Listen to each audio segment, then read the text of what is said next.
মাটি ধরে নিয়েছে হুইল, তাহলে এখানে সব কটা হুইল উঠে যেত, একটা হুইল উঠেছে।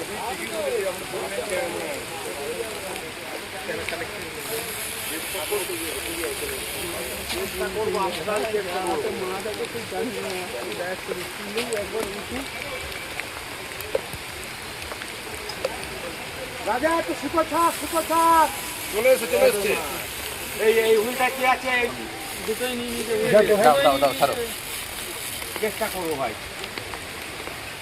আপ্রাণ চেষ্টা করবো। এই হুইল দুটো নিয়ে নেবে তো, আপ্রাণ চেষ্টা করবো। দাঁড়ান বড় মাছ ভাই, আমার এই সাইডটা আসবো। হ্যাঁ তুমি, আমি ঠিক আছে, তোকে এই সাইডটা আসবো। আপনি ছাড়া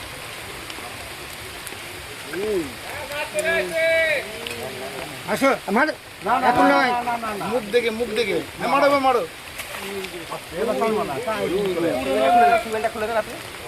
আমার চোখটা তো পাওয়ার পড়বে না, চলে যাও।